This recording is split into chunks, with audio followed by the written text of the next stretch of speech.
आप देख रहे हैं आखिरी चीख शिवा के साथ। तो चलिए बढ़ते हैं आज की कहानी की ओर। दोस्तों, उस दिन हम लोगों को रेलवे स्टेशन जाना था, इसलिए हम लोग पूरनपुर बस डिपो की ओर चल देते हैं। रास्ते में हमारे पिताजी को प्यास लगती है और वह पानी पीने के लिए एक नल पर जाते हैं और उस नल पर पानी पीने लगते हैं। हम लोग वहाँ पर खड़े होकर बस के आने का इंतजार कर ही रहे थे कि हमारी छोटी बहन को एक अजीब सा जानवर दिखाई पड़ता है। वह हमारे पिताजी से पूछती है कि पिताजी, वह देखो क्या है जिसकी लाल लाल आंखें तथा दो सींग हैं। मेरे पिताजी बोलते हैं, बेटा ऐसा क्यों बोल रही हो? फिर जब हमारे पिताजी ने उस पेड़ की ओर देखा तो पेड़ पर सच में कोई लाल लाल आंखों और सींगों वाला बैठा हुआ था। यह सब देखकर मेरे पिताजी बोलते हैं, भागो यहाँ से, और हम लोग वहाँ से भागने लगते हैं। थोड़ी देर बाद हम लोगों को एक बस दिखाई पड़ती है और हम लोग उस बस में जाकर बैठ जाते हैं। बस ड्राइवर बस को स्टार्ट करता है और चल देता है, लेकिन हमारे दिमाग में अभी भी वही दिल दहला देने वाला दृश्य दिखाई दे रहा था। मेरी बहन अभी भी काफी ज्यादा डरी हुई थी और मेरे पिताजी भी किसी गहरी सोच में पड़े होते हैं। अब हम लोग बस से स्टेशन की ओर बढ़ रहे होते हैं। अचानक से बस रुक जाती है और बस का ड्राइवर उतर कर देखता है और फिर बस के अंदर आकर बोलता है, बस खराब हो चुकी है, अब बस यहाँ से आगे नहीं जा पाएगी। अब हम लोग और परेशान हो जाते हैं। थोड़ी देर के बाद बस के सभी यात्री उतर कर जाने लगते हैं और 10-15 मिनट के बाद वह बस पूरी तरह से खाली हो जाती है और उस बस में हमारे सिवा कंडक्टर और ड्राइवर ही बचते हैं। तब बस ड्राइवर बोलता है, आप लोग भी चले जाइए, यहाँ से 10-15 मिनट की दूरी पर एक मोड़ है, वहाँ से आपको कोई ना कोई साधन स्टेशन जाने के लिए मिल जाएगा। हम लोग बस से उतरकर जाने के लिए अभी तैयार ही होते हैं कि बस का कंडक्टर पीछे की ओर देखकर बोलता है, अरे भाई, ये कौन सा जानवर है जिसकी आंखें लाल होती है तथा दो सींगे होती हैं? यह सुनते ही हमारे तो होश उड़ जाते हैं और उस शैतान को देखकर हम लोगों से पहले ही वह बस ड्राइवर और कंडक्टर बस में घुस जाते हैं और हम लोगों को भी बस के अंदर आने को बस ड्राइवर बोलता है।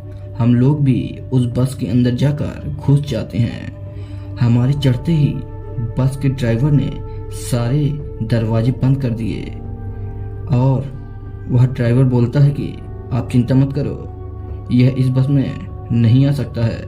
मेरे पिताजी ने पूछा, लेकिन क्यों? तब वह ड्राइवर बोलता है, क्योंकि मेरे पिताजी एक बहुत बड़े तांत्रिक थे। उन्होंने मरने से पहले मुझे बताया था कि इस बस को मैंने मंत्र द्वारा अपमंत्रित करके रखा है, जिसके कारण इस बस पर कोई बुरी बला अपना प्रभाव नहीं डाल पाएगी। यह सुनकर मेरे पिताजी राहत की सांस लेते हैं। वह शैतान बस के पास खड़ा होकर हम लोगों को ही देख रहा होता है। वह शैतान अभी भी उस बस के पास ही खड़ा होता है। तभी वह बस का ड्राइवर हिम्मत करके बोलता है, तू हमारे पीछे क्यों पड़ा है?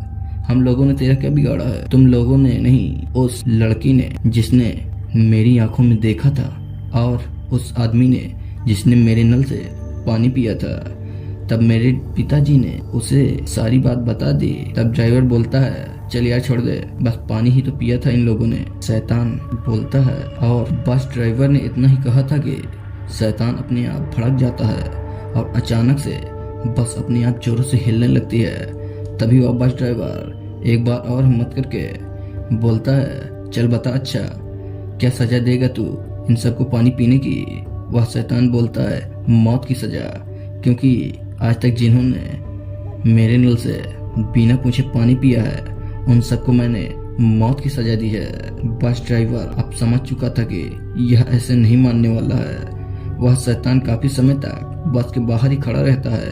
तभी वह शैतान बोलता है, तुझसे मेरी कोई बात नहीं है, तू मुझे इन सबको सौंप कर यहाँ से चुपचाप चला जा, वरना तू भी मेरे गुस्से का शिकार हो जाएगा। मैं तुझे कुछ नहीं करूंगा। बस ड्राइवर हम लोगों की ओर चुपचाप से देख रहा होता है। तभी वह शैतान बोलता है, मानसी, मानसी नाम है ना तेरी बीवी का? ड्राइवर बोलता है, हाँ, लेकिन वह अब जीवित नहीं रहेगी और तुम इनके कारण अपनी बीवी को खो दोगे, इसलिए तुम इन सबको मेरे सामने पेश करके चले जाओ। ड्राइवर मेरे पिताजी की ओर देखकर रोने लगता है।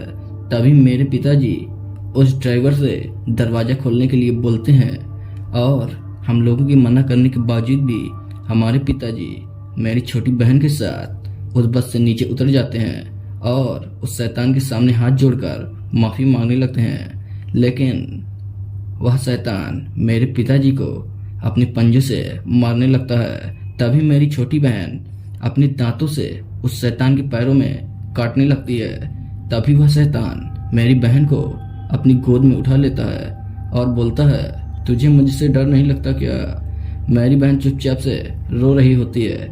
तभी वह शैतान मेरी बहन को जमीन पर रखकर अचानक से वहां से गायब हो जाता है और फिर कहीं दिखाई नहीं पड़ता है। मेरे पिताजी और मेरी छोटी बहन हंसते हुए बस के ऊपर चढ़ जाते हैं। तभी वह बस ड्राइवर बोलता है, आपकी बेटी की बहादुरी देखकर वह शैतान लगता है हम लोगों को जिंदा छोड़कर यहाँ से चला गया है। और तभी बस ड्राइवर ने बस की चाबी को घुमाया तो अब बस स्टार्ट हो जाती है और हम लोग स्टेशन की ओर चल देते हैं। थोड़ी देर बाद हम लोग स्टेशन पर पहुंच जाते हैं। तो दोस्तों, अगर आपको हमारी कहानी पसंद आए तो हमारे चैनल को सब्सक्राइब करें। धन्यवाद।